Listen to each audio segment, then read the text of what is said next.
네, 머스트노5입니다. 개장 전에 알아야 할 5가지 뉴스 짚고 가도록 하겠습니다.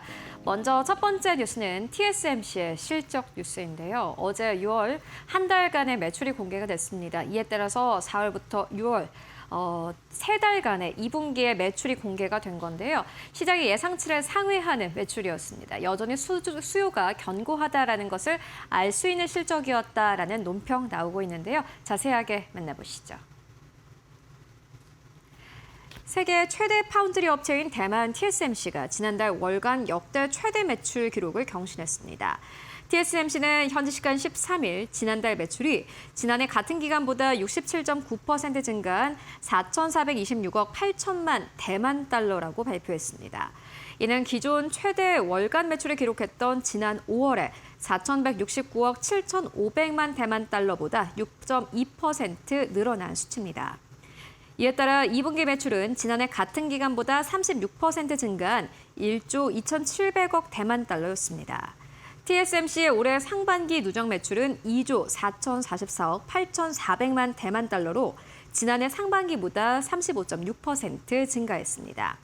이와 관련해 블룸버그 인텔리전스는 AI 가속기와 서버 CPU 수요로 인해 3나노미터와 5나노미터 공정 생산 능력이 빠듯해 출하량이 실적 호조를 이끈 것으로 분석했습니다. 네, 확정 실적과 앞으로 가이던스는 이번 주 안에 TSMC가 내놓을 예정입니다. 시장의 반응은 크지 않았는데요. 다만 TSMC가 컨퍼런스 콜을 통해서 내놓는 발언들이 또 시장에는 어떠한 영향을 줄지 함께 체크해 보시면 좋을 것 같습니다. 이어서 두 번째 뉴스로 옮겨가 보도록 하겠습니다. 이번 두 번째 발언은요, 인텔 전 CEO의 발언이었습니다. AI 수요는 여전히 강하다라면서 비관론을 일축했는데요. 자세한 내용 만나보시죠. 반도체주 변동성이 커지면서 AI 투자 지속성에 대한 우려가 제기되는 가운데 AI 업계는 여전히 수요가 견조하다고 강조했습니다. 인텔 CEO를 지낸 팻 겔싱어 프레그라운드 글로벌 제너럴 파트너는 CNBC와의 인터뷰에서 AI 수요는 사실상 무한대에 가깝다고 밝혔습니다. 그는 AI 수요의 유일한 제약은 전력 공급이라며 지능이 향상될수록 창출되는 경제적 가치도 커질 것이라고 설명했습니다. 또 네비우스의 마크 보로디치키 최고 매출 책임자도 공급 가능한 수준을 훨씬 웃도는 수요가 장기간 이어지고 있다며 AI 수요 둔화설에 선을 그었습니다. 한편 더 코베이시 레터에 따르면 필라델피아 반도체 지수는 최근 60일간 하루 5% 이상 급등한 날이 9차례를 기록하며 2009년 이후 가장 큰 변동성을 기록했습니다. 네, AI 수요가 강하다라는 것은 여전히 부인할 수 없는 사실인 것 같습니다. 다만 시장에서 이를 어떻게 받아들일지 계속해서 확인해 보실 필요가 있을 것 같고요. 이번에는 메타 소식입니다. 메타가 데이터 센터를 더 확대하겠다라고 밝혔습니다.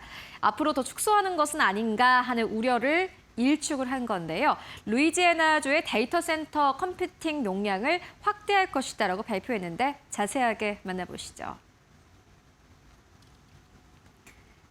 메타가 인공지능 인프라 확대를 위해 미국 루이지애나주에 건설 중인 하이페리온 데이터 센터의 컴퓨팅 용량을 5기가와트 규모로 확대합니다. 로이터 통신에 따르면 메타는 이를 위해 투자 규모도 500억 달러 이상으로 늘리기로 했습니다. 이는 지난해 10월 블루아울과 합작법인을 설립하며 공개했던 270억 달러 투자 계획을 크게 웃도는 수준입니다. 하이페리온은 메타가 건설하는 개별 데이터 센터 가운데 가장 큰 규모로 전 세계 AI 인프라 프로젝트 중에서는 최대 규모에 속합니다. 메타는 이 데이터 센터가 자사의 AI 모델 개발과 AI 서비스, 차세대 제품을 뒷받침하는 핵심 인프라 역할을 하게 될 것이라고 설명했습니다. 생성형 AI 경쟁이 모델 성능을 넘어 데이터 센터와 전력 확보 경쟁으로 확산되면서 빅테크 기업들의 AI 인프라 투자도 한층 확대되는 모습입니다. 네, 일단 하이퍼스케일러 기업들의 경우에는 계속해서 투자를 확대하고 있는 상황입니다. 관련해서 앞으로 투자액이 얼마나 늘어나게 될지 기대를 해보도록 하겠고요. 이어서 네 번째 뉴스로 옮겨가 보도록 하겠습니다. 반도체주들의 폭락 때문에 아마 많은 분들이 걱정이 좀 있으실 것 같습니다. JP모건은 한 가지 투자 의견을 제시를 했는데 여전히 긍정적으로 보고 있는 듯합니다. 반도체주가 조정에 들어갔음에도 불구하고 AI 투자 사이클은 여전히 견조하다라는 투자 의견을 제시했는데요. 자세하게 만나보시죠. JP모건은 최근 반도체주의 조정은 AI 투자 붐의 종료가 아니라 일시적인 포지션 조정이라고 진단했습니다. 지난 한 달간 라운드힐 메모리 ETF는 12% 이상, 바네크 반도체 ETF는 5% 이상 하락했지만 이는 AI 수요 둔화보다 투자자들의 포지션이 과도하게 몰린 영향이라고 분석했습니다.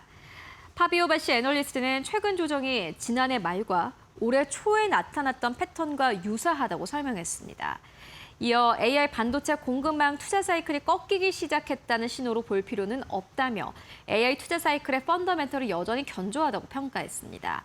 또 최근 조정은 과열됐던 투자 심리가 정상화되는 과정일 뿐 장기 성장세에는 변화가 없다고 덧붙였습니다. 네, AI 투자 내러티브가 훼손된 것은 아닌데 여전히 아쉬운 건 반도체주입니다. 앞으로의 주가 반등을 좀 기대를 해보도록 하겠고요. 이어서 다섯 번째 뉴스로 옮겨가 보도록 하겠습니다. 이제 실적 시즌입니다.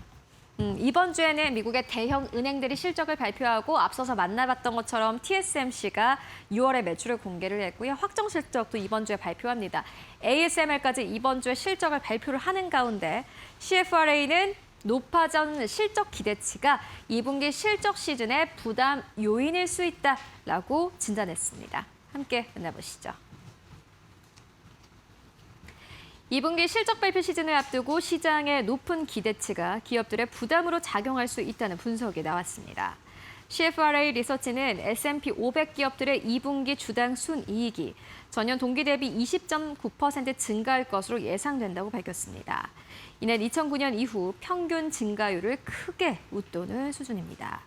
올해와 내년 연간 실적 증가율 전망도 각각 22.9%, 18.2%에 달하는 반면 S&P 500의 선행 주가 수익 비율은 10년 평균보다 7.5% 높은 수준에서 거래되고 있습니다. CFRA는 이 높은 성장 기대 속에서 실적 발표 시즌에 진입하는 것은 부담이 될 수 있으며 인플레이션 불확실성으로 기업들의 향후 실적 가이던스가 제한될 경우 시장 기대를 충족하기 쉽지 않을 것이라고 전망했습니다. 네, 이미 기대치를 시장이 어느 정도 반영하고 있다라는 게 투자 의견이었는데요.